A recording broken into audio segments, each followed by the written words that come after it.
ஸ்தோத்திரம்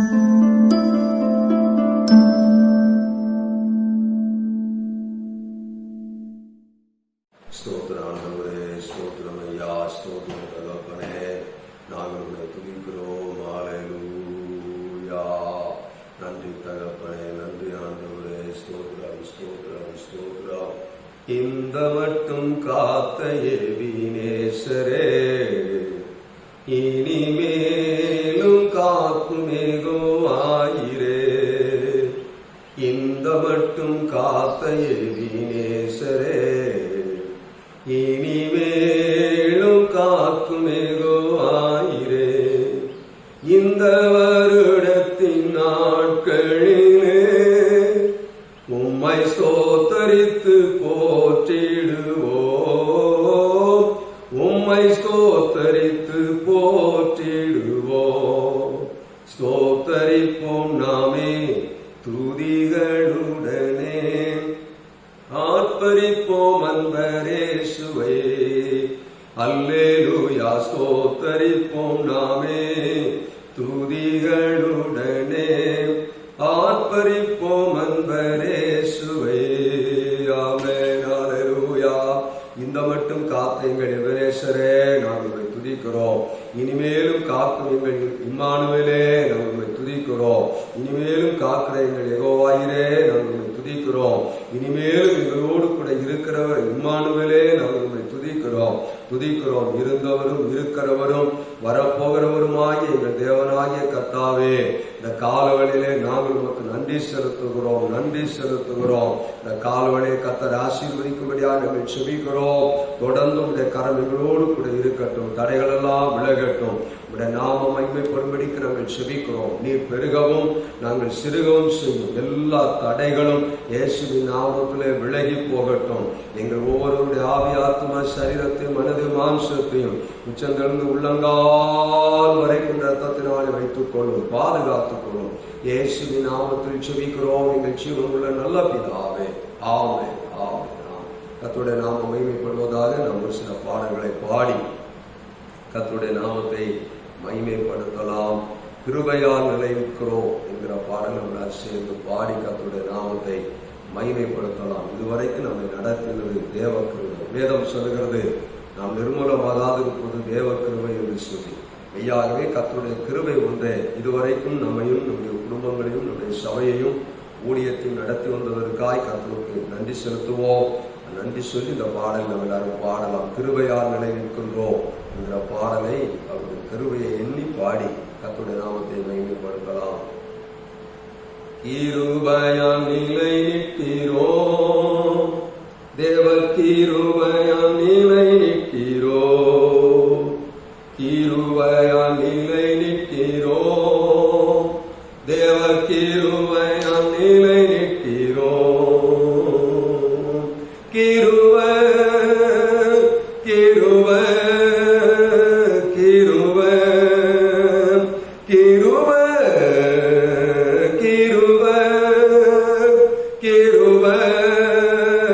கிருபை கிருபை கிருபை கிருபையால் நிலை நிற்கிறோம், தேவ கிருபையால் நிலை நிற்கிறோம்,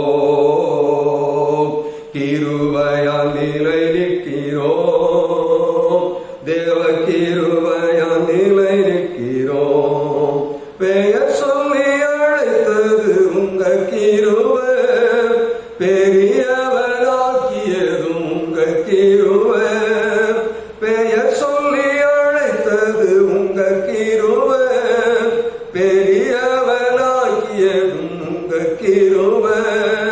கிருபை கிருபை கிருபை கிருபை கிருபையால் நிலை நிற்கிறோம், தேவ கிருபையால் நிலை நிற்கிறோம், கிருபையால் நிலை நிற்கிறோம், தேவ கிருபையால் நிலை நிற்கிறோம். நீதிமானாய்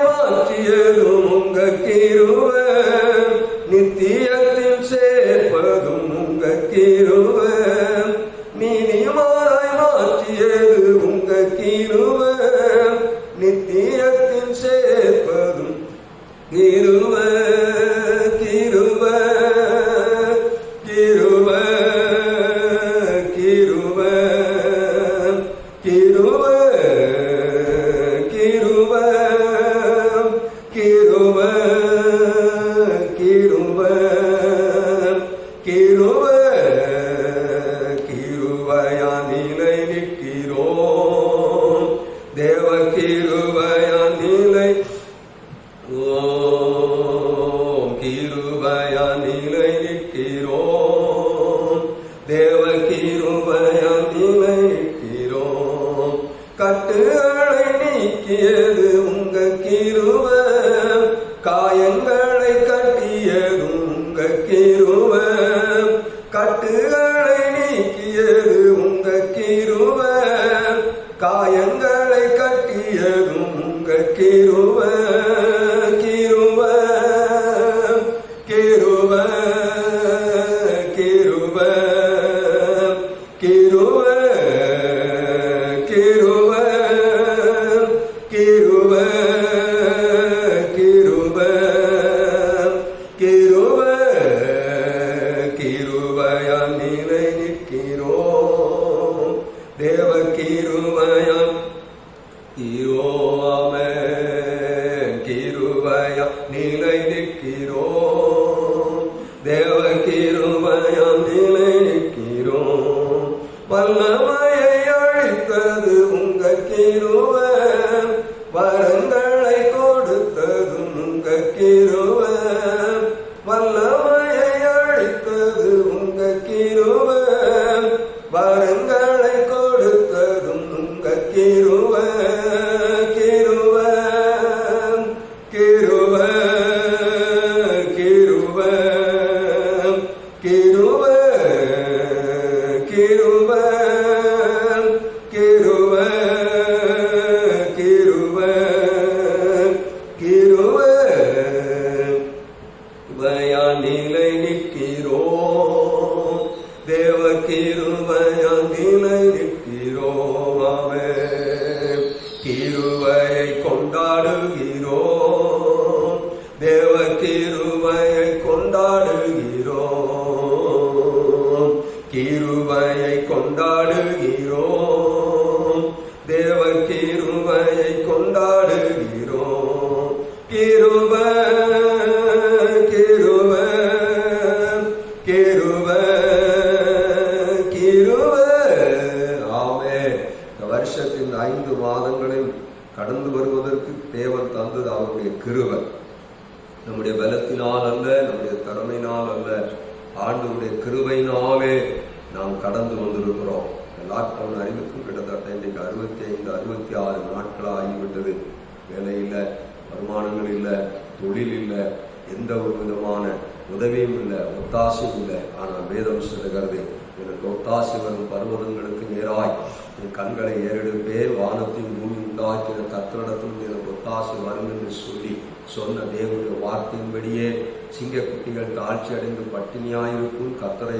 தேடுகிறவர்களுக்கோ ஒரு நன்மை குறைபடாது என்று சொன்ன தேவ வசனத்தின்படியே சாரிபாத் விதவை வீட்டில பஞ்சகாலம் முழுவதும் எண்ணெயும் மாவும் குறையவில்லை என்று சொன்ன தேவனுடைய வார்த்தையின்படியே கர்த்தர் இத்தனை நாட்களாய் நம்மை அற்புதமாய் அதிசயமாய் ஆச்சரியமாய் அவர் நடத்தி வந்த நல்ல தேவன் வியாதிகளுக்கும் பலவீனங்களுக்கும் சோர்வுகளுக்கும் அசதிகளுக்கும் கர்த்தரே நம்மை விலக்கி பாதுகாத்தார் கர்த்தரே மீன் செலவினங்களுக்கும் மீன் அலைச்சல்களுக்கும் மீன் பிரயாசங்களுக்கும் அவரே நம்மை விலக்கி பாதுகாத்தார் இதெல்லாம் அவர் நம்மேல் வைத்த கிருபை அவர் நம்மேல் கொண்டிருக்கிற கிருபை அவருடைய கிருபையினால்தான் இத்தனை காரியங்களையும் நாம் கடந்து வருவதற்கு ஆண்டவருடைய கிருபை ஒன்றே போதுமானதாய் இருந்தது ஹல்லேலூயா நன்றி தகப்பனே அந்த நல்ல தேவன் நல்லவர் இயேசு நல்லவர் ஹல்லேலூயா வேதம் சொல்லுகிறது சுத்த இருதயமுள்ள இஸ்ரவேலருக்கு கர்த்தர் நல்லவராகவே இருக்கிறார் என்று சொல்லி ஆண்டவர் நமக்கு நல்லவராகவே இருக்கிறார் கர்த்தருடைய நாமம் மகிமைப்படட்டும் இன்னும் ஒரு பாடலை நாம் எல்லாரும் சேர்ந்து பாடி கர்த்தருடைய நாமத்தை மகிமைப்படுத்தலாம் அன்பின் தெய்வமே என்னை நடத்தும் தெய்வமே என்கிற பாடலை நாம் எல்லாரும் சேர்ந்து பாடி கர்த்தருடைய நாமத்தை மகிமைப்படுத்தலாம் எல்லாரும் தெரிந்த பாடல் தான் எங்களோடு கூட சேர்ந்து பாடி கர்த்தருடைய நாமத்தை மகிமைப்படுத்துவோம் அன்பின் தெய்வமே என்னை நடத்தும் தெய்வமே நன்றியோடு உம்மை பாடுவே நன்றியோடு உம்மை பாடுவேன். அன்பின் தெய்வமே, என்னை நடத்தும் தெய்வமே, நன்றியோடு உம்மை பாடுவேன். நன்றியோடு உம்மை பாடுவேன். பிறந்த நாள் முதல் இந்த நாள் வரை எத்தனையோ நன்மை செய்தீரே. ஆமென். பிறந்த நாள் முதல் இந்த நாள் வரை எத்தனையோ நன்மை செய்தீரே. ஐயா, எத்தனையோ நன்மை செய்தீரே. ஐயா, எத்தனையோ நன்மை செய்தீரே. அன்பின் தெய்வமே, என்னை நடத்தும் தெய்வமே, நன்றியோடு உம்மை பாடுவேன். நன்றியோடு சிறுமையானவனை தூக்கி எடுத்தீரே, அளவில்லாமல் ஆசீர்வதித்தீரே. சிறுமையானவனை தூக்கி எடுத்தீரே, அளவில்லாமல் ஆசீர்வதித்தீரே. இது அதிசயம், அதிசயம் தானே. இது அதிசயம், அதிசயம் தானே. அன்பின் தெய்வமே, என்னை நடத்தும் தெய்வமே, நன்றியோடு உம்மை பாடுவேன். நன்றியோடு உம்மை பாடுவேன். அன்பின் தெய்வமே, என்னை நடத்தும் தெய்வமே, நன்றியோடு உம்மை பாடுவேன். நன்றியோடு உம்மை பாடுவேன். புதிய கிருபையால் என்னை தாங்குவேன், புதிய வழியில் நடத்துகின்றீரே. புதிய கிருபையால் என்னை தாங்குவேன், புதிய வழியில் நடத்துகின்றீரே. இது ஆச்சரியம், ஆச்சரியம் தானே. இது ஆச்சரியம், ஆச்சரியம் தானே. அன்பின் தெய்வமே, என்னை நடத்தும் தெய்வமே, நன்றியோடு உம்மை பாடுவேன். நன்றியோடு உம்மை பாடுவேன். பரம குயவனே, உமது கரத்தினில் என்னையும் கொடுத்து விட்டேனே. பரம குயவனே, உமது கரத்தினில் என்னையும் கொடுத்து விட்டேனே. உம் சித்தம் போல என்னை நடத்துமே. ஆமென். சித்தம் போல என்னை நடத்துமே.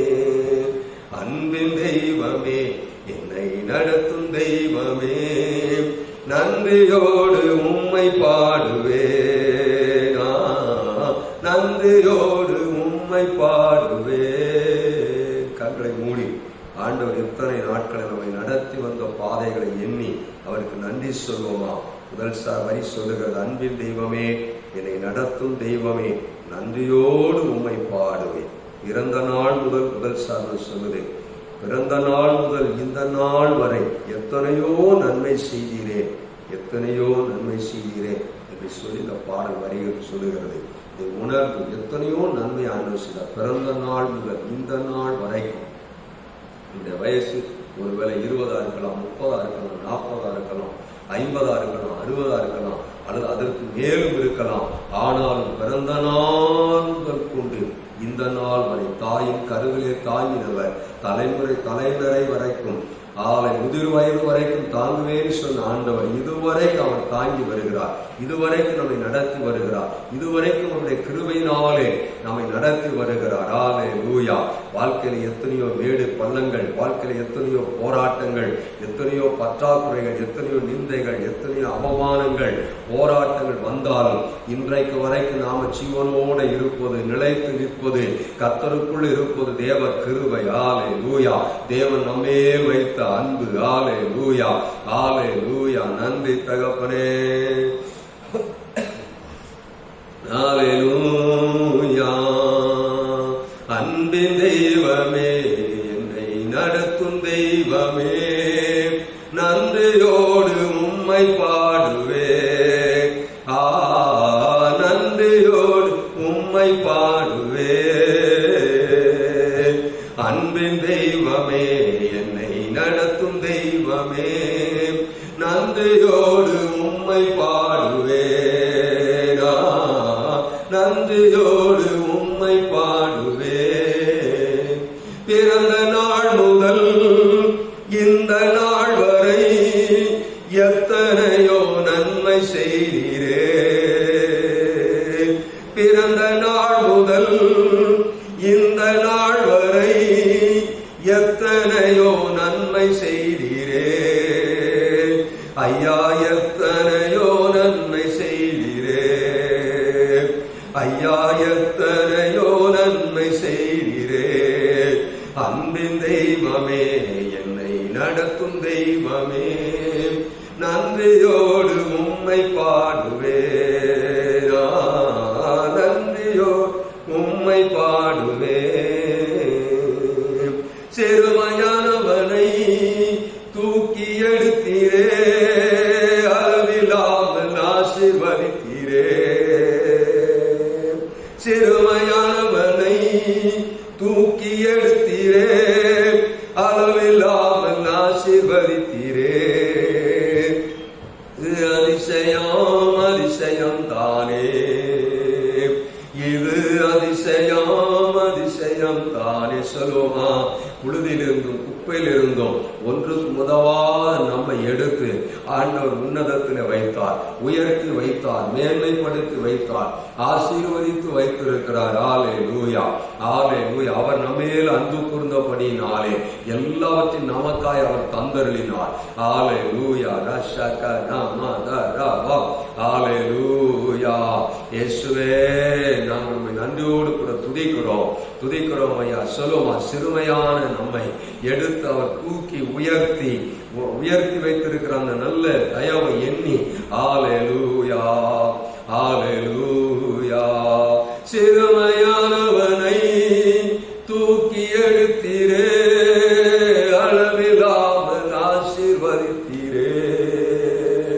சிறுமையானவனை தூக்கி எடுத்தீரே, அளவில்லாமல் ஆசீர்வதித்தீரே.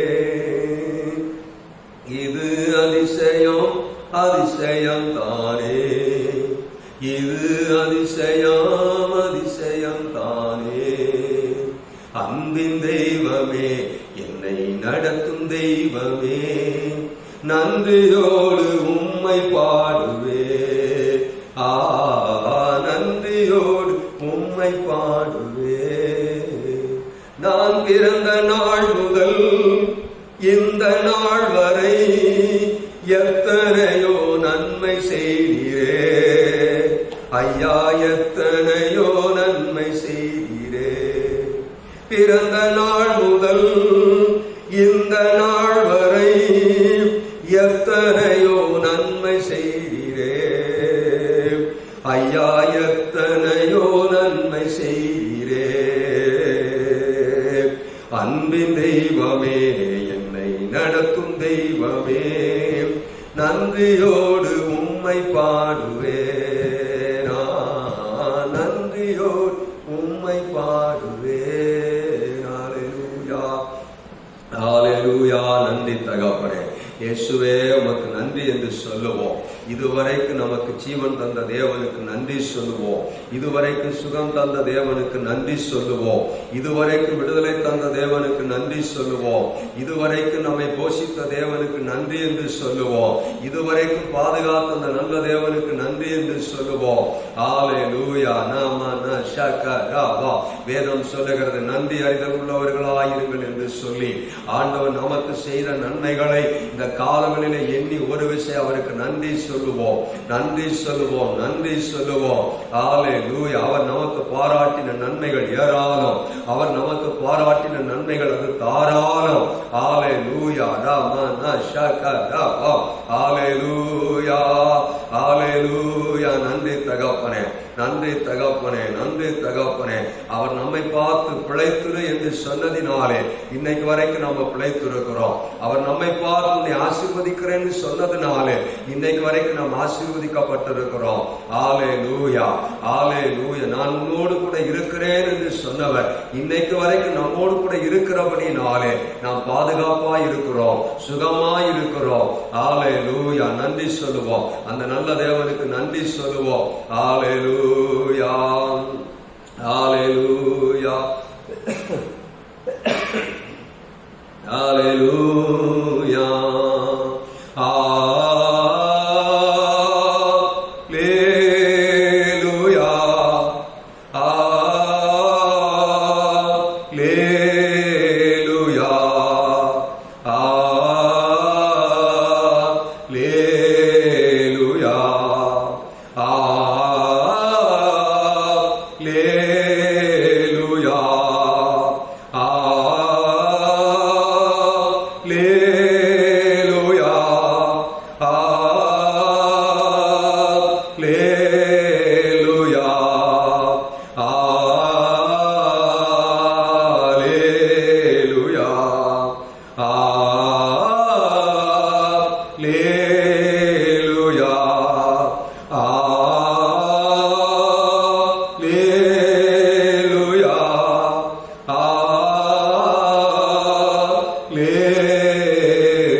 தேவனுடைய வல்லமை உங்கள் மேல் இறங்கி கொண்டிருக்கிறது.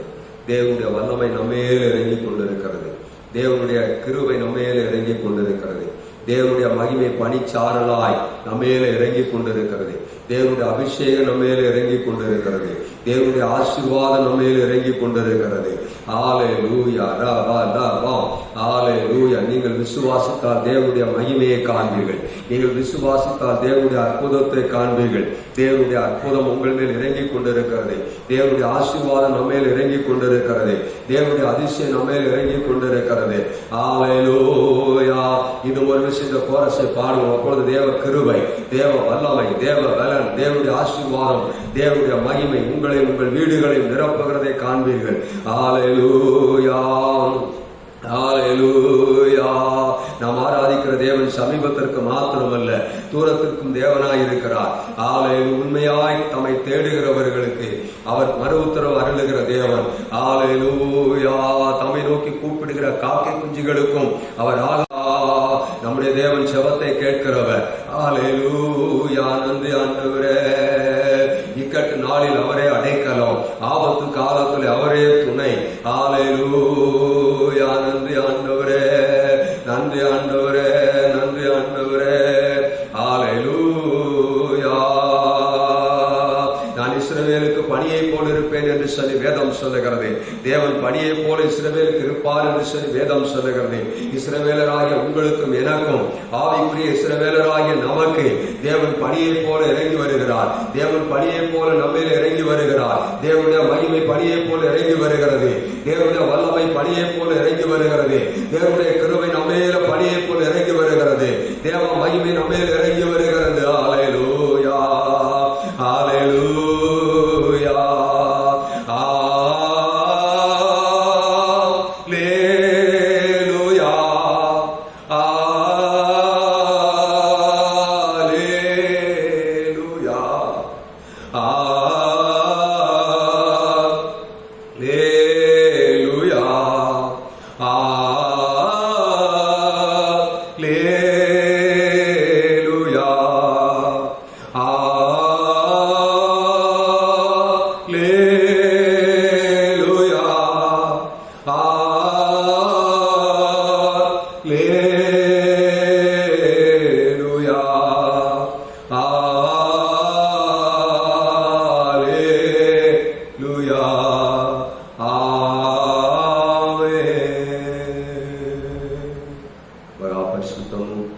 கிருபையும் இரக்கம்தான் எங்கள் நல்ல பிதாவே.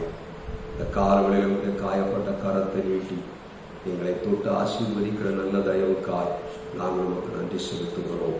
இவ்வளவு நேரம் எங்களோடு கூட தேவன் மீதியான நேரம் எங்களோடு கூட இருக்கிறார். அன்றுவரே தேவனுடைய வார்த்தைகளை ஆசீர்வதியும் எனக்கும் எங்களுக்கும் அதை பிரயோஜனப்படுத்தித்தார். உங்களுடைய நாமம் மகிமைப்பட இயேசுவின் நாமத்தில் செபிக்கிறோம் ஜீவனுள்ள நல்ல பிதாவே. ஆமென். கர்த்தருடைய நாமம் மகிமைப்படுவதாக இந்த காலங்களிலே உங்கள் யாவரையும் ஆண்டவராகிய இயேசுவின் நாமத்திலே நான் வாழ்த்தி ஆசீர்வதிக்கிறேன். கர்த்தர் உங்களை ஆசீர்வதிப்பாராக. உங்களையும் உங்கள் குடும்பத்தாரையும் கர்த்தர் அபரிமிதமாய் ஆசீர்வதிப்பாராக. கர்த்தர் தாமே உங்களை தலைக்கு செய்வாராக. கர்த்தர் தாமே உங்களை வாழாக்காமல் தலையாக்குவாராக. கர்த்தர் தாமே உங்களை கீழாக்காமல் மேலாக்குவாராக. கர்த்தர் தாமே உங்களை உயர்ந்த ஸ்தானத்திலே கர்த்தர் வைப்பாராக. கர்த்தர் தாமே உங்களை உயர்ந்த ஸ்தானத்திலே ஏறி இருக்க பண்ணி யாக்கோபின் சுதந்திரத்தினாலே அவர் போஷிப்பாராக. கர்த்தர் தாமே உங்களுக்கு பலன் தருவாராக. கர்த்தர் தாமே உங்களுக்கு கிருபை தருவாராக என்று சொல்லி என் மனமான உங்களை நான் வாழ்த்துகிறேன். கர்த்தர் உங்களை ஆசீர்வதிப்பாராக. இந்த காலவெளியிலும் நம்முடைய தியானத்திற்கு ஒரு வேத பகுதியை நாம் திருப்பிக் கொள்ளலாம். ஏசாயா தீர்க்கதரிசன புஸ்தகம் 40ஆம் அத்தியாயம் 29வது வசனத்தை வாசிக்கும் போது வேதம் இப்படி சொல்லுகிறது. ஏசாயா தீர்க்கதரிசன புஸ்தகம் 40ஆம் அதிகாரம் 29வது வசனம். சோர்ந்து போகிறவனுக்கு அவர் பலன் கொடுத்து சத்துவமில்லாதவனுக்கு சத்துவத்தை பெருக பண்ணுகிறார் என்று சொல்லி இந்த வேத வசனம் சொல்லுகிறது. சோர்ந்து போகிறவனுக்கு அவர் பலன் கொடுத்து சத்துவம் இல்லாதவனுக்கு அவர் சத்துவத்தை பெருக பண்ணுகிறார் என்று சொல்லி வேதம் சொல்லுகிறது.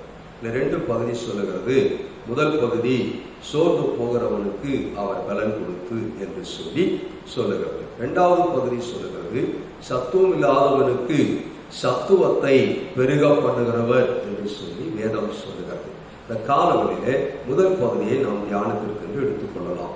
சோர்ந்து போகிறவனுக்கு அவர் பலன் கொடுக்கிறார் என்று சொல்லி ஒரு சில வார்த்தைகளை நாம் தியானித்து முடிக்க போகிறோம். கர்த்தருடைய நாமம் மகிமைப்படட்டும். கண்களை மூடி நாம் ஜெபிக்கலாம். நல்ல பிதாவே, இந்த காலங்களிலே ஆண்டவரே நீ சோர்ந்து போகிறவனுக்கு பலன் கொடுக்கிறவர் என்று சொல்லி உண்மை நாங்கள் தியானிக்கும்படியாய் வந்திருக்கிறோம். கர்த்தர் இந்த காலங்களில் எங்களோடு கூட இருந்து எங்களுக்கு பலன் தந்து எங்களை நடத்தும்படிக்கு செபிக்கிறோம். ஆசீர்வதியும் சத்ருவானவன் வசனங்களை பொறுக்கிக் கொண்டு போய்விடாதபடி கர்த்தர் தாமே ஆண்டவரே அவைகள் உழைத்து 30, 60, 100 பலன் கொடுக்க தேவ கிருபை செய்வதை செபிக்கிறோம். இயேசுவின் நாமத்தில் செபிக்கிறோம் எங்கள் ஜீவனுடன் நல்ல பிதாவே. ஆமென். கர்த்தருடைய நாமம் மகிமைப்படட்டும். இந்த வேத வசனம் சொல்லுகிறது சோர்ந்து போகிறவனுக்கு அவர் பலன் கொடுக்கிறார் என்று சொல்லி வேதத்தில் வாசிக்கிறோம். இந்த காலங்களிலே சோர்ந்து போகிறவனுக்கு தேவன் பலன் கொடுக்கிறார் என்ற தலைப்பில் ஒரு சில வார்த்தைகளை நாம் சீக்கிரமாய் தியானித்து முடிக்க போகிறோம். சோர்வு முதலாவது எதிலெல்லாம் நமக்கு சோர்வு வரும் என்று சொல்லி நாம் தெரிந்து கொள்வது ரொம்ப அவசியம். எல்லாருக்கும் தெரியும் என்று நினைக்கிறேன்.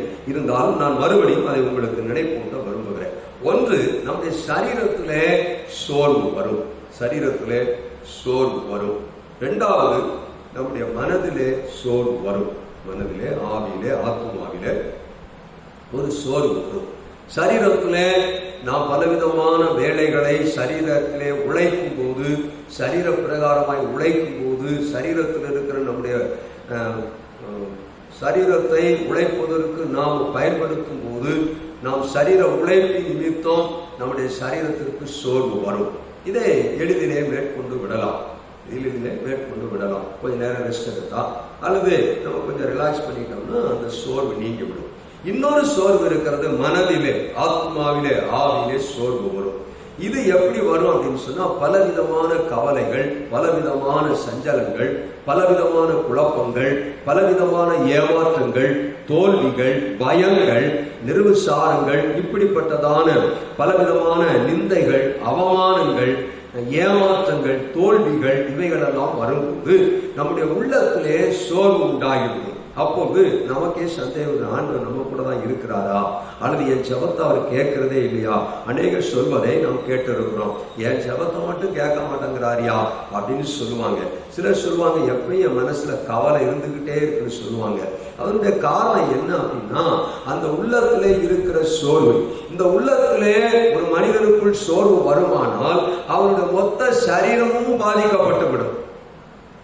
உடல் சோர்வு, கொஞ்ச நேரம் படுத்து ரெஸ்ட் எடுத்துடலாம், உட்கார்ந்து ரெஸ்ட் எடுத்துடலாம். ஏதாவது ஒரு சூழ்நிலையிலே நாம் ஓய்வு எடுத்து நம்முடைய சரீரத்திற்குரிய சோர்வை நீக்கிக் கொள்வதற்கு எளிய வழிகள் இருக்கிறது. ஆனால் உள்ளத்திலே ஒரு மனிதனுக்குள் சோர்வு வருமானால் இந்த சோர்வு அவனுடைய மனதை மாத்திரமல்ல அவனுடைய சரீரத்தையும் சோர்வடைய பண்ணிவிடும். சரீரத்தை மாத்திரமல்ல குடும்பத்தையும் சோர்வடைய பண்ணிவிடும். குடும்பத்தை மாத்திரம் சபையையும் சில நேரம் சோர்வடைய பண்ணிவிடும். வீட்டுல ஒருத்தர் சோர்ந்து தான், ஒரு கணவன் சோர்ந்து போய் இருக்கிறாருன்னா மனைவிக்கு என்னங்க ஆச்சு உங்களுக்கு அப்படிம்பாங்க. 2 வார்த்தை கேட்பாங்க, 3 வார்த்தை கேட்பாங்க. இவர் ஒண்ணு இல்லைன்னு சொன்னார்னா 4வது வார்த்தை கேட்கும் போது அவங்களே சோர்வடைஞ்சிருவாங்க. என்னமோ ஆயிடுச்சு நீங்க இவருக்கு, அந்த சிந்தனையை அவர்களே சோர்வடைய பண்ணிவிடும். பிள்ளைய பாருங்க, என்ன அப்பா ஒரு மாதிரி ஒரு இடத்துல உட்கார்ந்து இருக்கிறாரு, அம்மா ஒரு மாதிரி ஒரு இடத்துல இருக்கிறாங்க.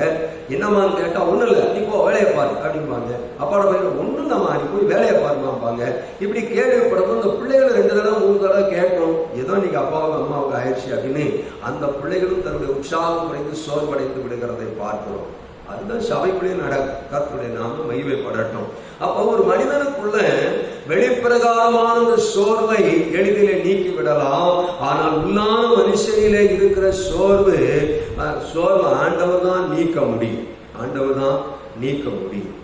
அப்ப சரீரத்திலே சோர்வு வரும், மனதிலே சோர்வு வரும்.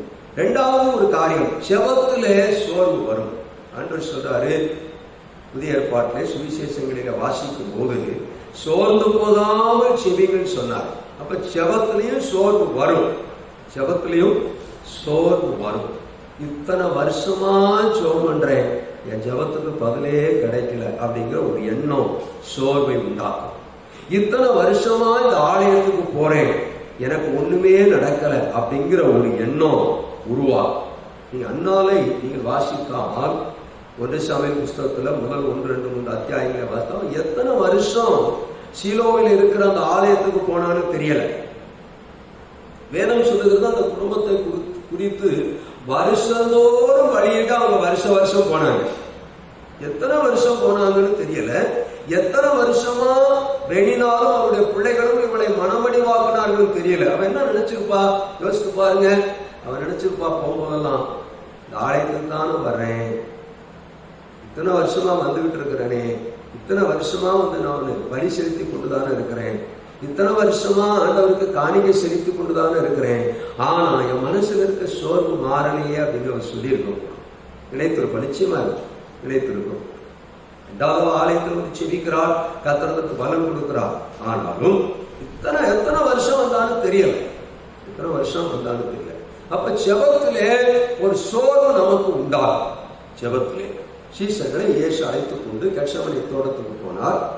தான் மரிக்க போகிற, காட்டி கொடுக்கப்பட போகிற, மரிக்க போகிற அந்த கடைசி நேரங்களிலே சீசர்களை அழைத்துக் கொண்டு போய் அவர் கொண்டு போய், நீங்க 1 மணி நேரம் விழித்திருந்து ஜெபம் பண்ணுங்கப்பா, கொஞ்ச நேரம் விழித்திருந்து ஜெபம் பண்ணுன்னு சொல்லி இவர் அப்புறம் போய் செபிக்கிறார். ஜெபம் பண்ணிட்டு திரும்பி வர்றார். இவங்கெல்லாம் நல்லா தூக்கிட்டாங்க. ஜெபத்துல சோர்வு இல்லை. ஜெபம் பண்ணணும்னா பாருங்க, ஜெபம்னு சொன்னாவே கொட்டாரி தானா வரும். விடிய விடிய விடிய விடிய பேசிக்கிட்டே இருந்தாலும் தூக்கம் வராது. ஆனா செபிப்போ அப்படின்னா சோர்வு வந்துடும், தூக்கம் வந்துடும், டயர்டு வந்துடும், அசதி வந்துடும், சலிப்பு வந்துடும், எல்லாமே வருகிறதை பார்க்கிறோம். அப்ப செபத்துல நமக்கு ஒரு சோர்வு வரும். இன்னொரு நம்முடைய விசுவாசத்துல சோர்வு வரும். நான் கேட்டேன் கிடைக்கல, என் ஜெபத்துக்கு பதில் கிடைக்கல. வேதம் தெளிவா சொல்லுது, ஜெபத்துக்கு பதில் கொடுக்கிறவர் என்று சொல்லு. என்னுடைய நாமத்தினால நீங்கள் எதை கேட்டாலும் அதை நான் உங்களுக்கு தருவேன்னு சொல்றார் யோவான்ல. என் நாமத்தினால நீங்கள் எதை கேட்டாலும் பிதா மகிமைப்படும்படியாய் அதை நான் உங்களுக்கு தருவேன்னு சொல்றார். யோவான் எழுதின நிருபத்துல வாசிக்கிறோம், நம்முடைய ஜெபத்திற்கு அவர் பதில் கொடுக்கிறார் என்பதே நாம் அவரை பற்றி கொண்டிருக்கிற தைரியம் சொல்லி வேதம் சொல்லுகிறார். ஆனாலும் அந்த ஜெபத்திற்கு பதில் கிடைக்கலன்னு உடனே நம்முடைய விசுவாசம் குன்றி போய்விடுகிறதை, சோர்ந்து போய்விடுகிறதை பார்க்கிறோம். இன்னொன்று சோர்வு வரும். என்ன சோர்வுனா, 4வது நற்கிரியை செய்வதற்கு சோர்வு. நல்லது செய்யணும், உதவி செய்யணும், மற்றவங்களுக்கு நல்ல நல்ல நற்காரியங்கள் செய்யணும், உதவி செய்யணும் அப்படின்னா நமக்கு சோர்வு வந்து சோர்வு. அவங்களுக்கு போய் செய்யணுமா, இவங்களுக்கு போய் செய்யணுமா? ஆண்டவர் சொன்னாரு, ஒருத்தனை விருந்து கலைச்சா அவன் உனக்கு திரும்ப செய்யாதவனா பார்த்து விருந்து கலைன்னு சொன்னார். ஒருத்தனுக்கு உதவி செஞ்சா மறுபடியும் உனக்கு அவன் திரும்ப செய்வான்னு எதிர்பார்த்து செய்யாத. செய்ய முடியாதவனுக்கு செய்ய தகுதி உள்ளவனுக்கு செய். நம்ம உதவி செய்வது கூட இன்னைக்கு செஞ்சா நாளைக்கு செய்வான்னு எதிர்பார்த்து செய்யும். ஆண்டவர் சொன்னாரு, வலது கை செய்வது இடது கைக்கு தெரியாது இருப்பதாக என்று சொல்லி அவர் சொல்லுகிறதை பார்க்க.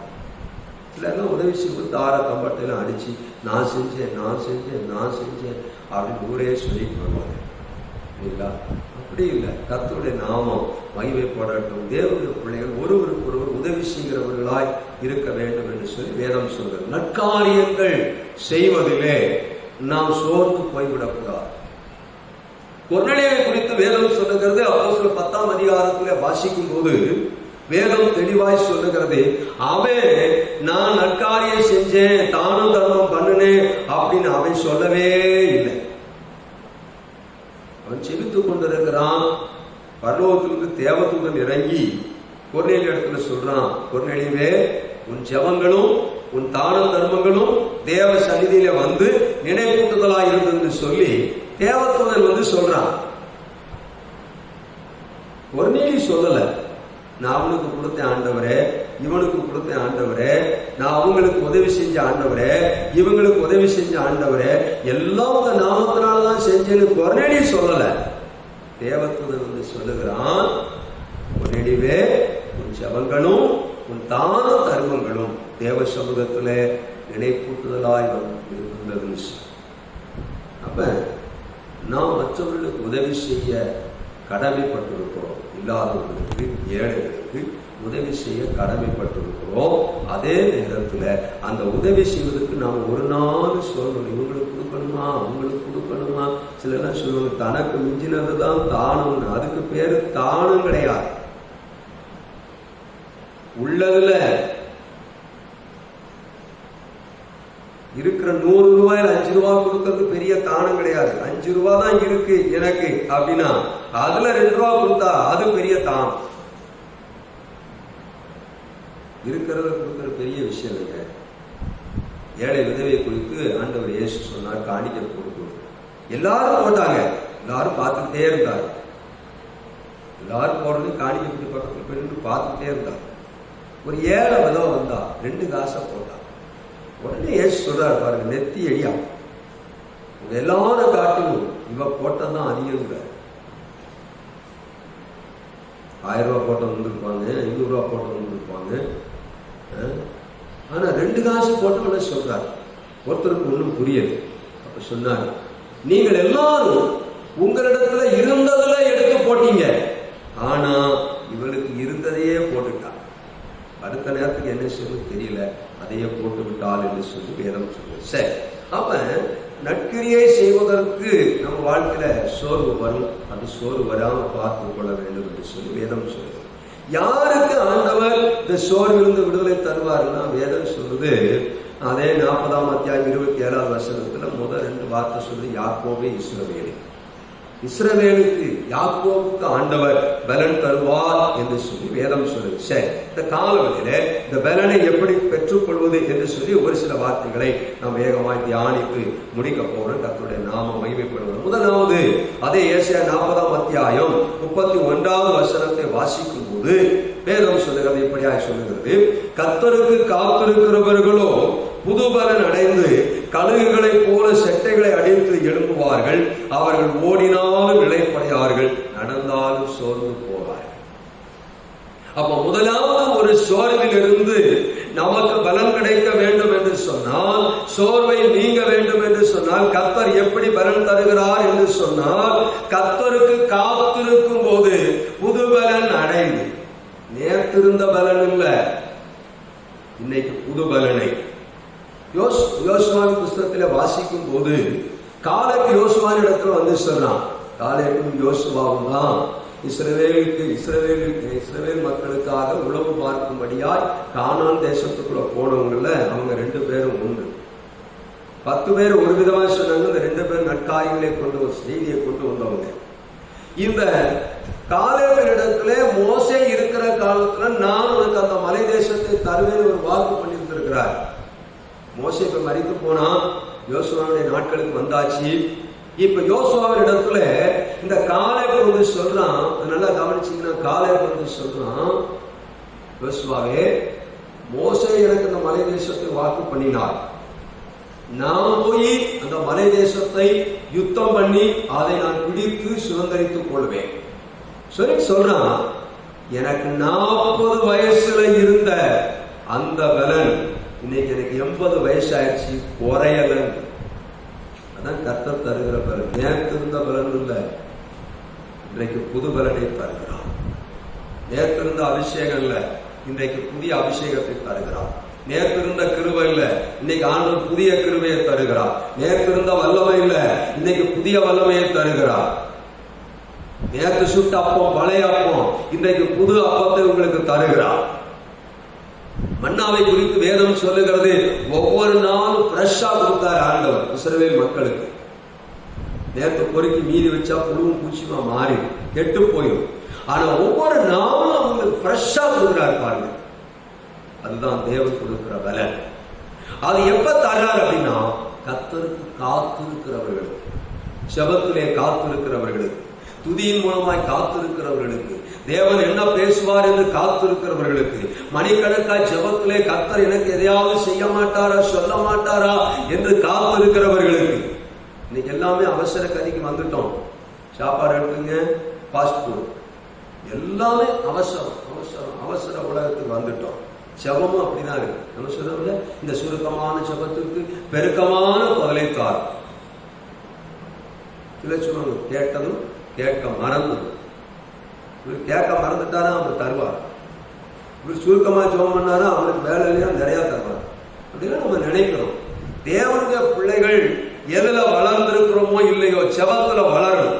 தேவ சமூகத்திலே காத்திருப்பிலே வளரணும். ராக்காலங்களிலே எழும்பி மணிக்கணக்காய் தேவ சமூகத்திலே காத்திருப்பீர்கள். ஆனால் உங்களுக்கு வருகிற காரியத்தையும் நடக்க போற காரியத்தையும் இனி வருகிற காரியத்தையும் கர்த்தர் உங்களுக்கு சொல்லாமல் இருக்கவே மாட்டார்.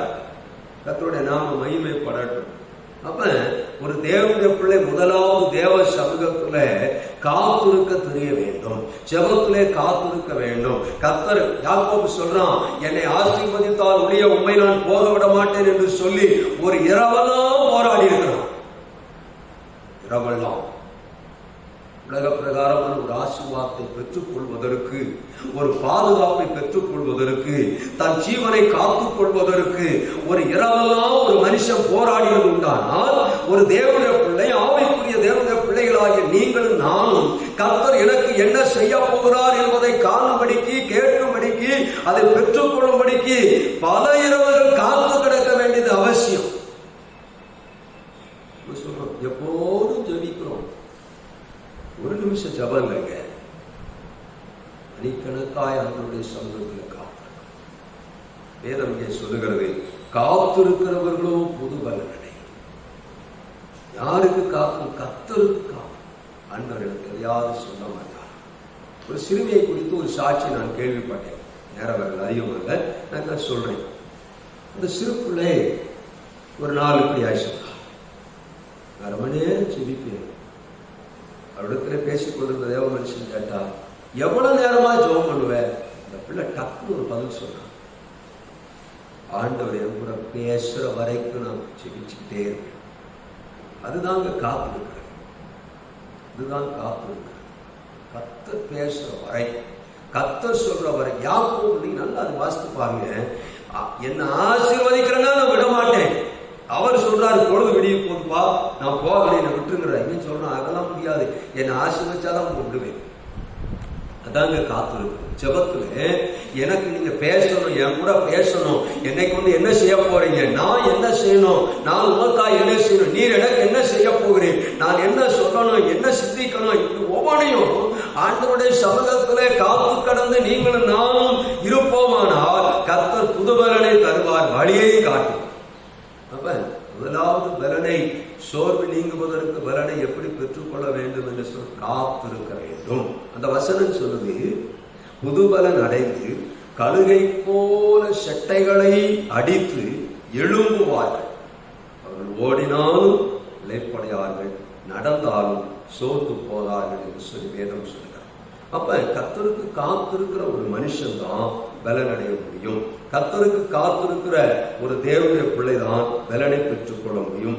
மனதிலும் ஆத்மாவிலும் ஆவியிலும் சரீரத்திலும் ஒரு பலனை பெற்றுக் கொள்ள முடியும். மனதில் சோர்வு நீங்க வேண்டுமானால் ஆண்டவரே நம்ம போய் என்ன அப்படி சொன்னாங்க இப்படி சொன்னாங்கன்னு சொல்றதை காட்டிலும், ஆண்டவரே நான் இந்த சூழ்நிலையில இருக்கிறேன், எனக்கு நீ உதவி செய்யும், என்னை ஆசீர்வதியும், என் மனசோர்வு நீங்கட்டும், என் பிரச்சனை நீங்கட்டும், என் போராட்டம் நீங்கட்டும், என்னை இப்படியெல்லாம் சொல்றாங்கன்னு சொல்லி ஆண்டவருடைய பாதத்துல போய் அழுதம்னா அவர் பலனை தருவார்.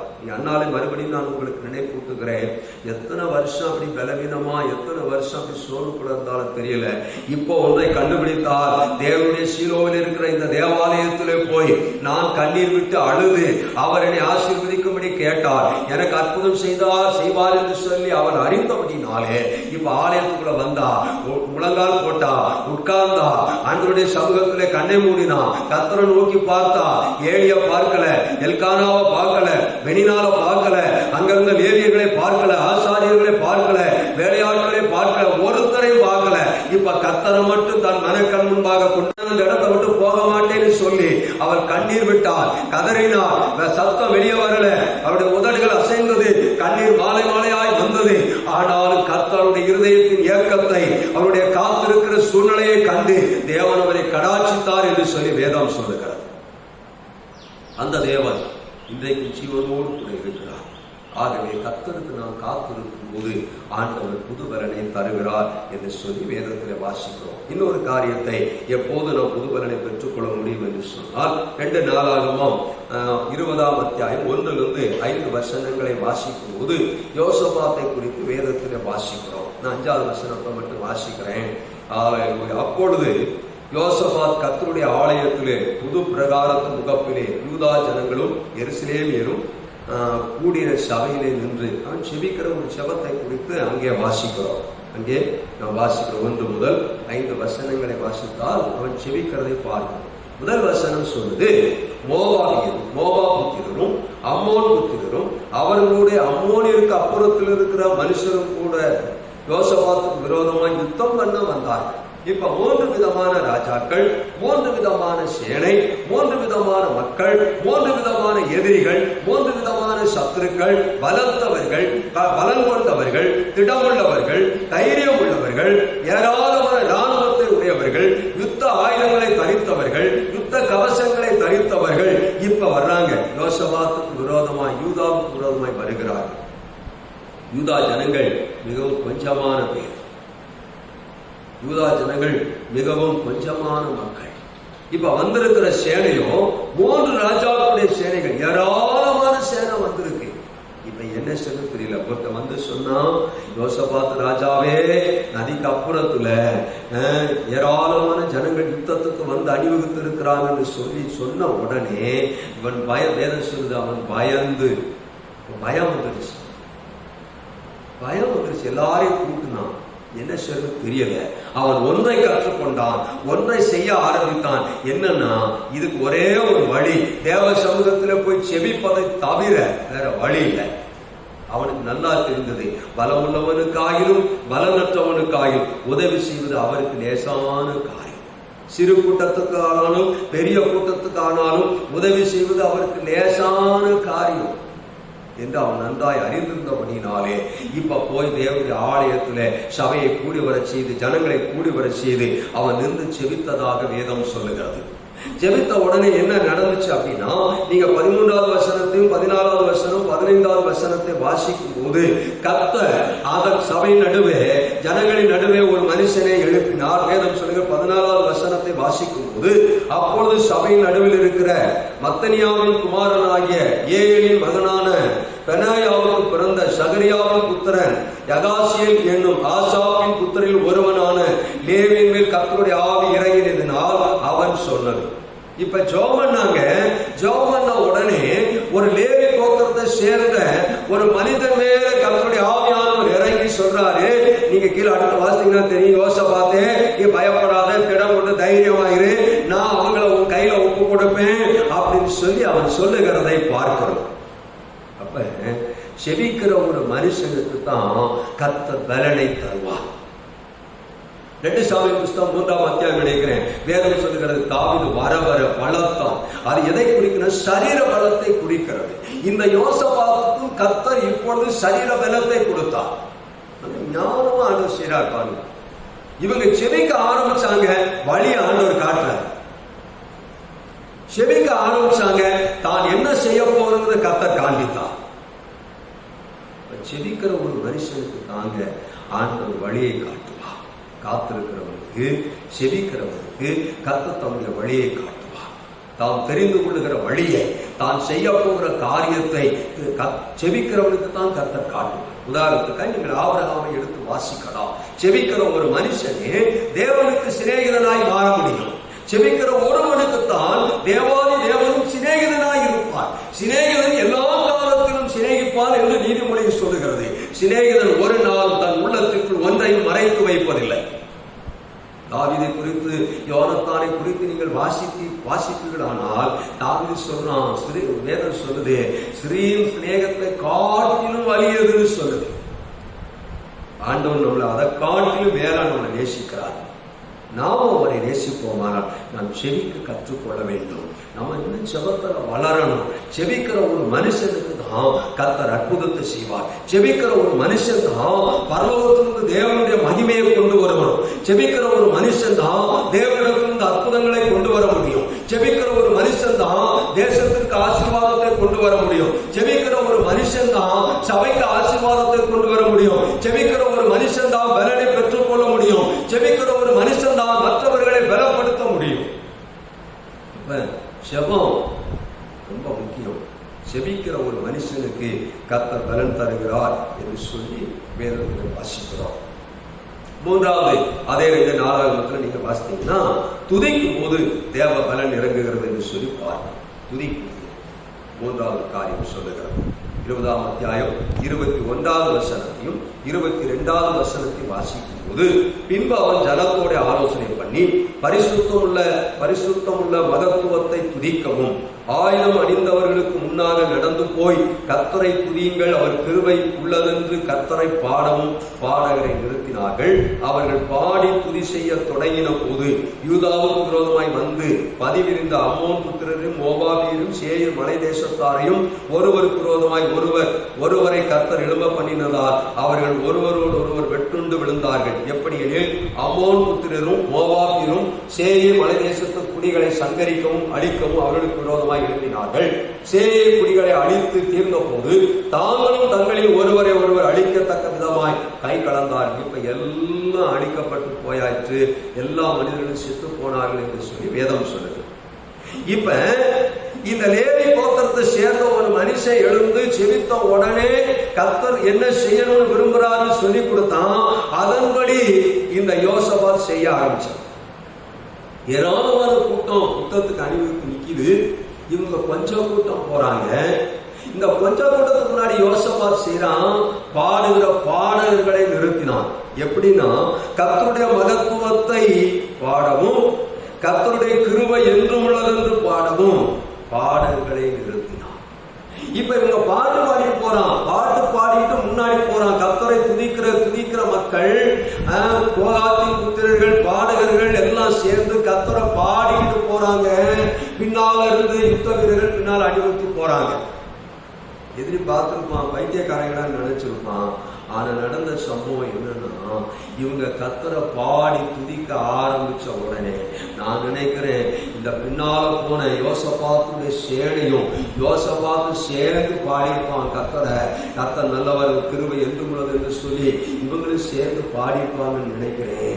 ஆனா பாட ஆரம்பிச்ச உடனே வேதம் சொல்லுகிறது, இவர்கள் துதிக்க ஆரம்பிச்ச உடனே வேதம் சொல்லுகிறது, கர்த்தர் 3 விதமான ராஜாக்களையும் 3 விதமான சேனைகளையும் ஒன்றுக்கொன்று விரோதமாய் கைகலக்கும்படி எழுப்பினார். அவர்கள் ஒருவரோடு ஒருவர் வெட்டுண்டு மடிந்து போனார்கள். கடைசியில இவங்க கண்ணேறிட்டு பார்க்கும்போது ஏராளமான பிரேதங்கள் அங்கு விழுந்து கிடக்கிறதை கண்டார்கள். இப்ப சொல்லுது வேதம், இவங்க போய் அவங்களுடைய உடைமைகளையும் ஆடை ஆவரணங்களையும் 3 நாள் கொள்ளையிட்டாங்களாம். 3 நாள் கொள்ளையிட்டு 3 நாள் அங்கிருந்து கொள்ளையடிச்சு அவங்களால கொள்ளையடிக்க முடியவில்லை. 4வது நாளிலே அவர்கள் பெராக்காவிலே கூடி வந்து கர்த்தரை துதித்தார்கள் என்று சொல்லி வேதம் சொல்லுகிறார்.